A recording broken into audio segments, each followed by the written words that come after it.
السلام عليكم ورحمة الله وبركاته. أهلا بكم في فيديو جديد. اللهم صل وسلم وبارك على سيدنا محمد وآله وصحبه وسلم. بص، ده في مصر، فطار مصر أصيل، بطاطس والكلام ده. سيبكم من ده، أنا جاية بس عشان أكلمكم في موضوع الامتحانات. طبعا امتحانات الأزهر خلاص، احنا امتحان سنة 5 ورابعة آخرنا بكرة بإذن الله. إعدادي خلصوا من النهاردة، تمام. يوم 11/1 هتبتدي العام. طيب، أنا قبل ما أعمل أي حاجة ورايا مشوار عايزة أعمله، في زيارات، في ناس جاياني، يبقى ده كله قبل الامتحانات. وبعد كده وقت الامتحانات ممنوع الزيارات، ممنوع حد يدخل عندك ولا انت تروحي لحد. ان هو الطفل معتمد على نفسه، لا، مفيش اطفال بتعتمد على نفسها. لازم تكوني انت معاها، لازم تكوني انت محيطه بيها، حتى عشان وقت النسيان او وقت ما هم بيسرحوا، لا انت صاحيه، لا اصحى، حتى لو انت ما عندكيش ضرايب الماده كويس وما تعرفيش فيها. تمام.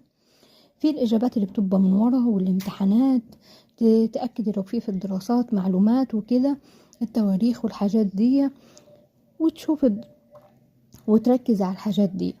أما في الإنجليزي، لو انتي مش متمكنة قوي، خلي الأستاذ يكتب لك نطق الإنجليزي وتتابعي ومش عارفة ايه. تمام.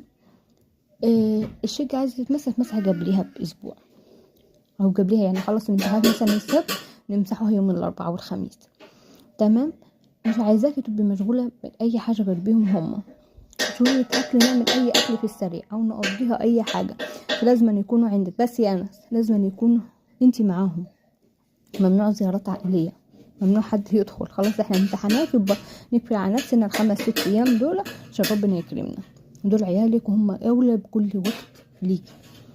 ما تقوليش مش عارفة، وما تقوليش احنا بنحاولوا. احنا مش أساتذة ولا مدرسين علشان احنا نبقى عندنا ايه، علم كافي. لكن لما تسمع للطفل وهو واخد ان انت لا تعالي، سبحان الله، هم بيبقوا معاكي. يعني انت بتعمل اللي عليكي، تمام، بتعمل اللي عليكي معاهم. تمام كده.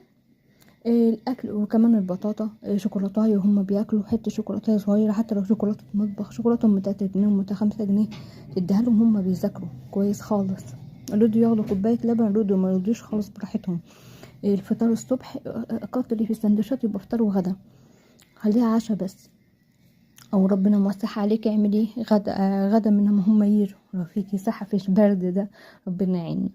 تمام. اي حاجة عشان تبي معاهم. انا عايزاكي تبي معاهم. ممنوع زيارات عائلية، وممنوع حد يدخل البيت، ده امتحان، ده امتحان. في اي حاجة عايزة اروح اي مشوار، يبقى قبل الامتحانات، لازم تبي معاهم. تمام. يا رب اكون فدتكم لو حتى في جزء بسيط.